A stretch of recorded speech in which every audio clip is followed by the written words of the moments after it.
Welcome back to Raw Sports Talk. I'm Chris, your favorite stat reader, and we have do or die game number 3, Tigers and Guardians. Guardians hosting the Tigers, and the Tigers are minus 107 on the money line. The Guardians are minus 113. The over-under, 7 runs. The Tigers laying a run and a half on the run line, or plus 165, meaning if you bet them that way, they got to win by 2 or more. And Cleveland getting a run and a half on the run line, or minus 204, meaning if you bet them that way and they win this game outright, you'd win. They lose the game by 1 run, you win. Now, these are the overnight odds. They will change the closer we get to first pitch tomorrow.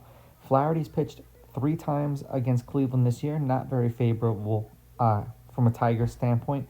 4 1/3, 3 runs, 3 earned. They lost 5-1. That was in Cleveland. He struck out 6. 5 innings, 1 run, 1 earned. They lost 4-0. He struck out 4. 6 2/3, 3 runs, 3 earned. They lost 7-0. He struck out 8. Ciccone has pitched twice against the Tigers this year. 6 innings, 2 runs, 2 earned. They lost 2-1. He struck out 5. 6 innings, 1 run, 1 earned. They won 3-1. That was in Detroit, and he struck out 6.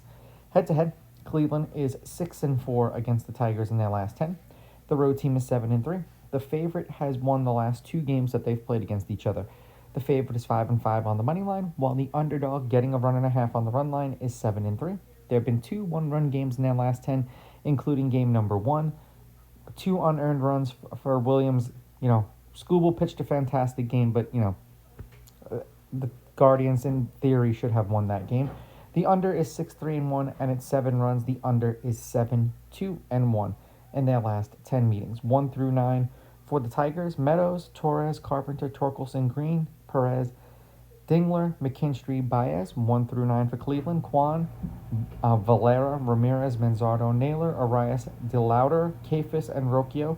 71 degrees, 6-mile-an-hour winds blowing out. No rain for tomorrow's game. As far as the pitchers are concerned, Flaherty is 2-5 in his postseason career. He's appeared in 10 games. As I said, 2-5. He started 9 games with a 5.36 ERA and 46 strikeouts over the course of those games and 47 innings pitched. So keep that in mind when betting this game. For Cleveland, Ciccone is 0-0 with a 0 ERA. He appeared in 2 scoreless innings with the D-backs when they were in the postseason 2 years ago. And, it's not a start, but he was in the playoffs. He just didn't really he came out of the pen. For the Tigers, they're 1-4 as a team in Flaherty's last 5 starts. They've lost his last 2 starts. 4 2/3 innings pitched, 4 hits, 1.8 earned runs, 4.6 strikeouts, 1.6 walks, 0.4 home runs, 92.2 pitches per game, 19 pitches per inning. His last start was against Cleveland, and they lost that game 5-1 in Cleveland. For Ciccone, 3-2. They are 3-2 as a team in his last 5 starts. 6 innings pitched, 4.4 hits, 2.6 earned runs, 5.2 strikeouts, 1.2 walks, 0.8 home runs, 89.6 pitches per game, 15.4 pitches per inning. The Tigers versus righties: 4.6 runs per game, 241 batting average, 5.8 hits. Cleveland versus righties: 4.1 runs per game, 226 batting average, 5.1 hits. We know that the Tigers won game number 1 2-1, and we know that Cleveland won game number 2 6-1. I was surprised they didn't throw Flaherty in game number 2, considering that they were up a game in the series, and he hasn't really been the strongest pitcher. So if you were going for a do-or-die situation, it wouldn't have been him.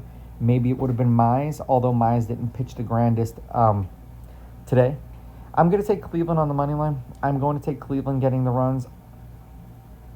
I'm going to lean over. I'm curious to see whether or not Flaherty gets tattooed or not. Now, these are just my picks. If you disagree, please go with your gut, and please bet responsibly.